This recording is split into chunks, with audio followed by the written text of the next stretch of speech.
dushima Imana mbere yo kuganira ijambo ry'Imana. Turashima Imana kuko Imana yabanye natwe iminsi yose yatambutse tukaba tugejeje aya masaha turi bazima. Hari benshi batambutse bino z'umweru, kino cumweru tuvuze gusa kino cumweru tusoje, hari benshi batambutse. Hari abana bishwe gihorera gusa barabica. Bwana sifiwe. Abana 19. Abo nabo bari bakeneye kugeza kuri kino cumweru, ariko Imana yabikoze, twebwe ikaturinda. Imana mu ijuru ihabwa icubahiro. Amen. Turabiyegereje mu ijambo ry'Imana. Umwanya mutoya tuza gufata umuhagarikizi nti yawungi, ariko ndawuzi inzu umwanya agomba gukoresha ukungana kugira ngo tuze gutuahira ku gihe. Turashimiye ubuyobozi bw'itorero rya B.C.N kuba mwaratongeye kandi kutugirira icizere. Nkundira pastor ikintu kimwe cyane, iyo ufite gahunda ikumenyesha kare. Twagiraga hari umupastor umwe nako ni mwarimu, niwe akaza kugenda abwira abantu bazabwiriza cyangwa bagahagarikira, yakaza kubwira kuwa gatandatu mu gitondo bavuye muri burakeye, akakuza kukureba akagukomangira kuwa gatandatu mu gitondo akakubwira ngo witegure ngo uzobwiriza. Kuwa gatandatu mu gitondo, ku cumweru mu gitondo uzabwiriza, amasaha arimo ni make cyane guhuduma ijambo ry'Imana. Ariko pastor yabimbwiye n'akazi rimwe isaa 10 arabinyandikira, noneho anyandikira naje ndi mu mwuka mfite ijambo rindimo. Haleluya! Ese promesse yagiye jewe nakera ngo jewe mbwiriza umucuranza nikahariye, nashaka kure ku moto gusa nari namubwiye, nari namusinyare kare ndamubwira ngo ugume hano. Bwana sifiwe. Noneho wewe uzoza ukora kumike, ukoraho zamura volume, koraho nuko rekera uko gumaho. Noneho ambwira nanje mfite ijambo ry'Imana rindimo. Bwana sifiwe. Iyo nta jambo ry'Imana rindimo sinozemera nkirise mbwiwe hano, ubwo nobwibwa nande benshi tumaze kujana mwivuga ubutumwa amaze kumenya. Iyo nta jambo nzamba bahakanira mu modokari kuko nta kintu mfite cyo gupokeza abakristo. Ariko iyo kindimo tibiza bigombera kumbwira, nzamumva gusa bavuze ngo umwanya w'ijambo ngo abashitsi batambuke, iyo bataradutora nzanama ntambuka kuko hari ikindi kindimo ngomba kubwira iteraniro ry'abera. Bwana sifiwe. Haleluya. Iyo urambuye ikiganza cawe uhaza ivyaremwe. Haleluya. Imana irambuye ikiganza cyayo ngo izihaza ibintu byose bituye mu isi, ibihumeka n'ibidahumeka byose. Buraniki n'amabuye azakenera ibintu zifumbire kugira ngo ubuye rimeremete. Ibintu zose bituye mu isi, imbuto zose zizazikenera guhaga, zizazijya.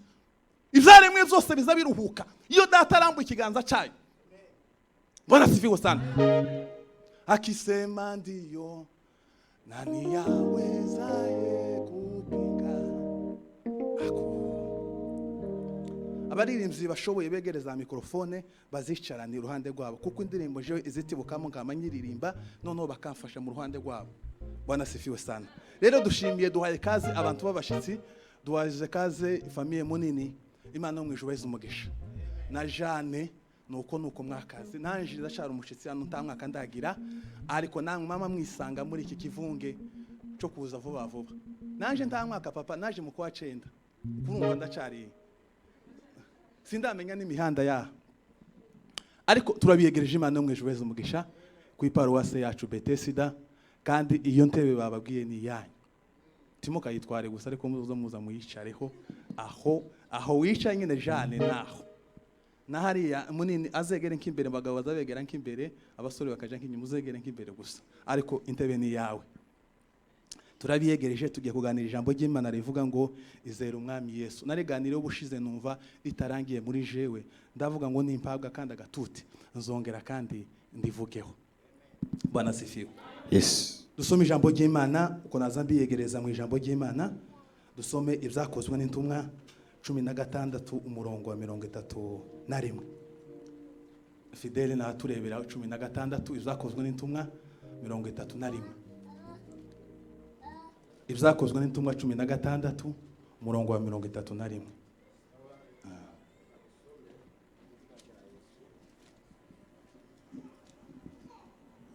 Turasomye. Baramusubiza bati izere umwami Yesu. Izere umwami Yesu. Urakira ubwawe nabo mu rugo rwawe.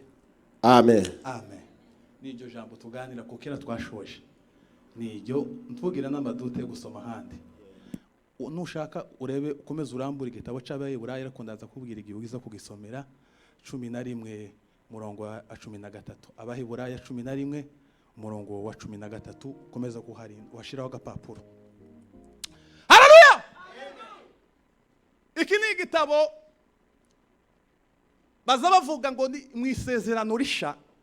Iyi ni livre historique mwisezerano risha. Mwisezerano rya kera hariho ibitabo 12 by'ibitabo by'amateka 12 guhera ku gitabo cya Yoshua kugeza kuri Esther ni 12.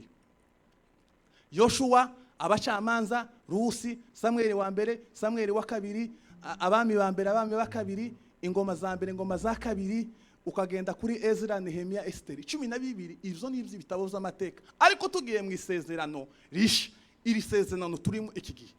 Iki gitabo naco bakigaragaza ko ari igitabo cy'amateka. Bwana sifiwe. Livre historique. Bwana sifiwe.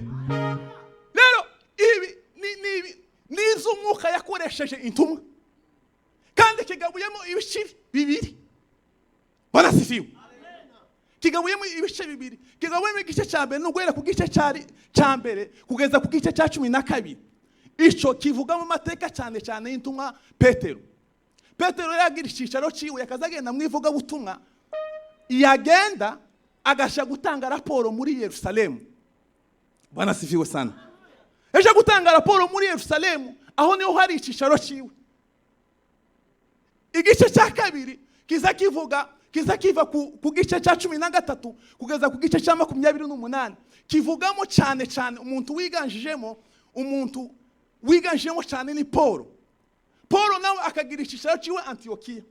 Aho yagenda kuvuga ijambo ry'Imana yazaga muri Antiokia gutanga raporo akabwira intumwa zose akazibwira ngo noneho nagiye i Darubiya, ngeze i Tesalonike, ngera i Filipi, ngera i Beroya, ngera i Philadelphia, ngera i Galatiya.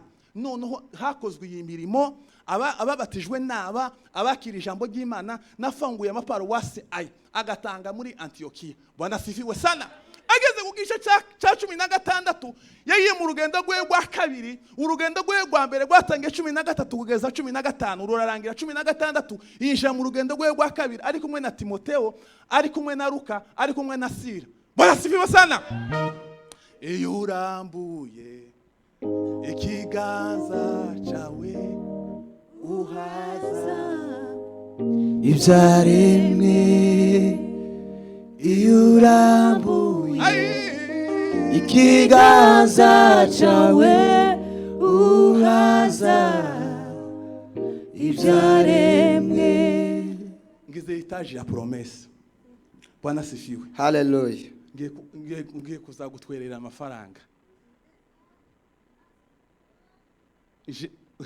Fundraising ariko twamukoreye fundraising. Uyu mwana ko azacuranga neza kandi kariga. Bwana sifiwe. Ariko umucuranzi iyo ushaka gufatisha umucuranzi nazo uzacuranga uzozumubwira ngo welcome, umuhereze umurekureramo akantu umureki kucumura azazana umujya mushasha. Haleluya! Bwana sifiwe. Umujya mushasha kubera kuko hari yambo bamuhaye. Ageze ku gice cya 16 agera ari mu gihugu cy'Igalatiya ni Furugiya.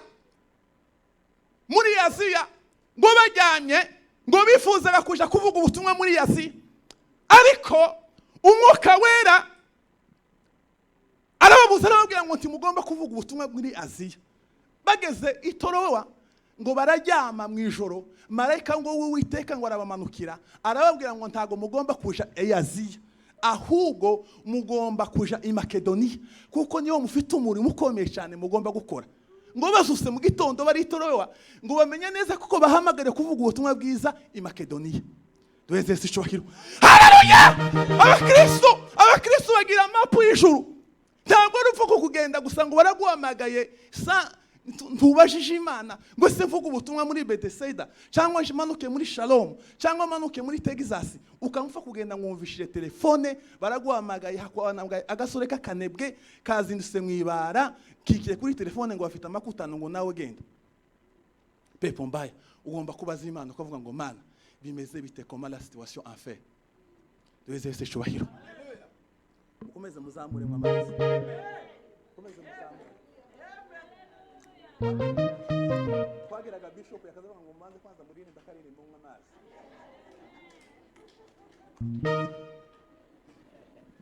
Bwana sisi. Ini kango za bavuga utu.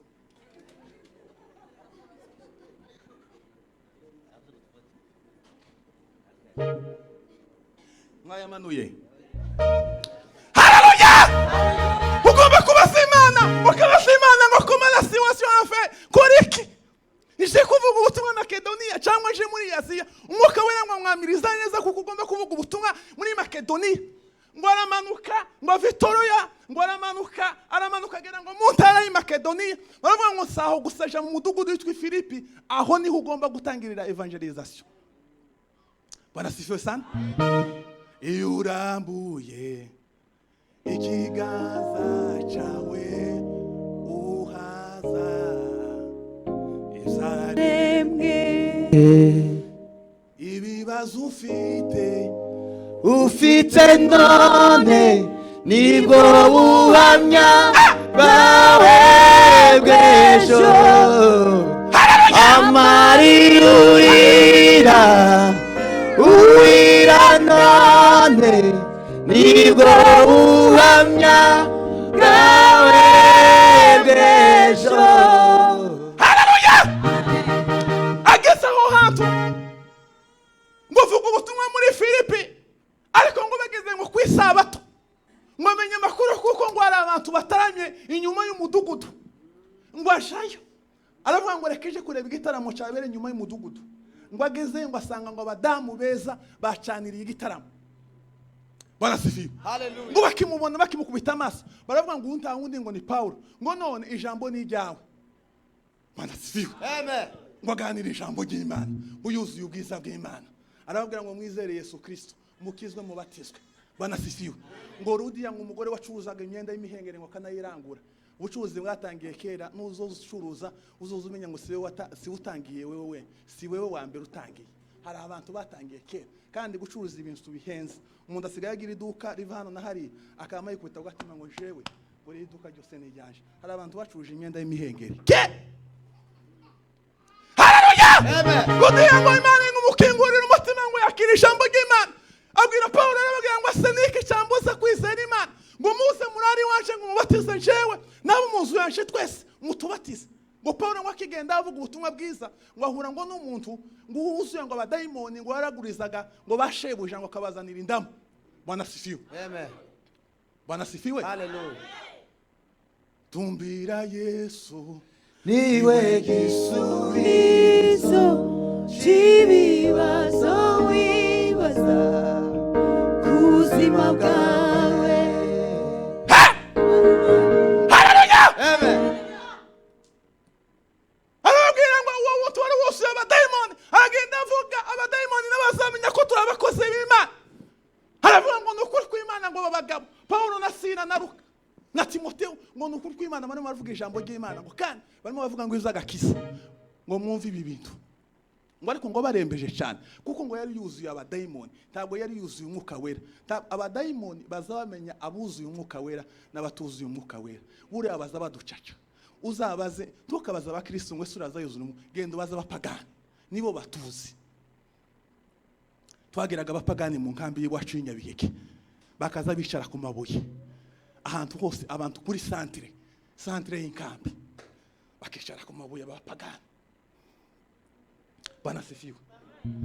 Amare bakite abantu bose bagiye ku isoko, abagiye hehe, abagiye mu mujyi, abagiye hanze y'inkambi bakaza bacaho bakicara. Amare bagatangira gutora umuntu bakubona we uje, bakamavuga ngo ayi nguriya ngo agazahita mu Kristo, bakagucamba bakakuvuga wewe wese ngo se ubundi ngo twamufatiye araha naha bakakuvuga ukarinda urenga bakiya bakuvuga bakakureka, babona undi aratungutse bakabamutora, bakaza bamenya abakristo n'abantu bajijisha. Abapagani barabizi, abazuye abadayimoni baza babimenya, baravuga ngo nukuri kw'Imana. Aba bagabo barimo baravuga ijambo ry'Imana kandi barimo bavuga ngo ivy'agakiza. Ariko Paulo bamaze kubarembiza, Paulo ngo aramucaha aramubwira ngo ntabwo uri umwuka wera, muvemo wa dayimoni we, ngo dayimoni ngo muvamo. Bashebuja ngo bamenye amakuru kuko ngo dayimoni yamuvuyemo, za nyungu bari bamutegerejemo bazibuze. Ngo bafata Paulo na Sila ngo babashira abacamanza, banasifi ngo mubacira imanza. Haleluya, haleluya. Tumbira Yesu niwe gisubizo cy'ibibazo wibaza ku buzima bwawe. Tumbira Yesu niwe gisubizo cy'ibibazo wibaza ku buzima bwawe. Haleluya! Barasifiwe! Barasifiwe! Amen. Ngo bashira abacamanza barababwira ngo abantu barimo baravuga ngo barimo barabwiriza ngo ibyo, barimo barabwiriza ngo ibintu zizaduka, barimo baravuga ngo ibintu twega abaroma tutemera, amategeko y'abaroma temera. Ibi bintu barimo kuvuga ntago tuzemera, twebwe turi abaroma. None ga mubafate mubakubite mubacira imanza. Ngo abacamanza ngo barabafata ngo babacira imanza, ngo barabategeka ngo babakubita inkoni nyinshi cyane, niko Bibiliya yavuze, ngo babakubita inkoni nyinshi, ngo ndetse abategeka ngo murinzi ngo kubashira mu nzu y'igihome muri gereza. Ngo nabo abafata ngo bashira mu nzu yo hagati, afata abashira ngo mu mbago, amaguru yabo yashira mu mbago. Ngo ariko ngo mu gicuku cya nyuma, mu gicuku cya nyuma Uwiteka yaranesheje ayi muzitane z'ibibazo. Uwiteka yaranesheje. Haleluya! Mu gicuku Paulo na Sila abantu nimuzoga mugera mu gicuku, isengesho ryiza ryari ryo mu gicuku, amasengesho meza yari mu gicuku, indirimbo nziza zari zo mu gicuku. Abantu ntibakimenye igicuku ko cyageze ngo basenge, ariko abantu bakaza basenga mu gicuku. Zabura ke nziza zabaga mu gicuku. Banasifiwe. Mu gicuku iyo urusaku rwose rwacecetse, ibintu zose zo mu isi bimaze guceceka, bimaze gutuza, ugabyuka ugahamagara Yesu Kristo, Imana izikumva cyane. Banasifiwe. Amen. Kubera iki zabura ke mutakaza muzishira saa 7 z'amanywa? Kubera iki? Ni mu gicuku. Mu gicuku hazakoreka imirimo n'ibitangaza. Bwoko bw'Imana mureke muzusiga igicuku, wowe usiga igicuku mu wawe. Banasifiwe. Ukongera kandi ukaririmba ugasenga, imiryango ya gereza igakinguka. Yemeze abantu bikomye abandi ngo nije ngo nuri wawo guteye ibibazo. Nta muntu waguteye ibibazo, ni wowe witeye ikibazo. Nta muntu wo gutera ikibazo, ni wowe kibazo. Uswisuzume urebe ikibazo ukiri. Haleluya! Nimetosheka na Yesu wangu asifiwe milele daima. Abantu mwisuzume murebe ahantu mwataye, mwataye ibicuku. Wagiraga zabura ke, wagiraga indirimbo yose imaze gukama, intambwe zirindwi zo gusubira inyuma. Nuko ibintu wahoragamo, hari intambwe imwe yivuga ngo ibintu wahoragamo utangira kubicokora. Za bintu zakunezezaga utangira kubica amazi, ukavuga ngo ni iby'abana. Wakundaga igisinimba ariko ntugisirimba, ngo byabaye iby'abana. Nta gisinimba cy'umwana, nta gisinimba cy'umuntu mukuru. Utangiye gucokora ibintu wahoragamo, umenye wasubiye inyuma. ukuri, reka tuvuge ukuri. Noneho muri ino minsi nahawe ijambo ry'ukuri. Noneho hari ahantu muri kino cyumweru hari ahantu nzavuga ku cyaha, nzamena icyaha ariyo tweze sico. Haleluya! Tureke kuvuga ukuri kugira ngo abantu badushekerere. Inyigisho nageraga mbere, nageraga inyigisho z'intuzi z'imigisha, gwiraje bigenze neza. Iyo ni topic. Kera kamunganira ngo iraje bigenze neza, uri ku rutonde rwaho ugomba kugirirwa neza n'Uwiteka. Iyo ni topic nakazanganira. None nayiganira abantu ngo yererererere bakunze imigisha. Bwana sifiwe. Twatana maguki.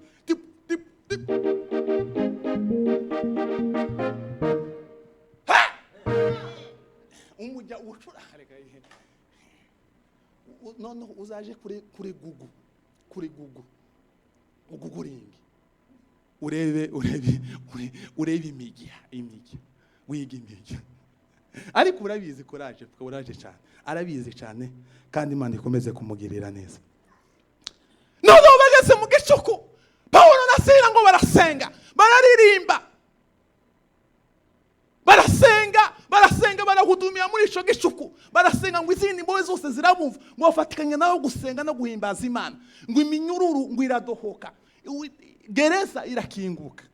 Ngo barasohoka. Ngo bagisohoka aha twasomye uyu murinzi ngo ashaka kwiyahura, ashaka kwicumita ngo yirangize yikureho.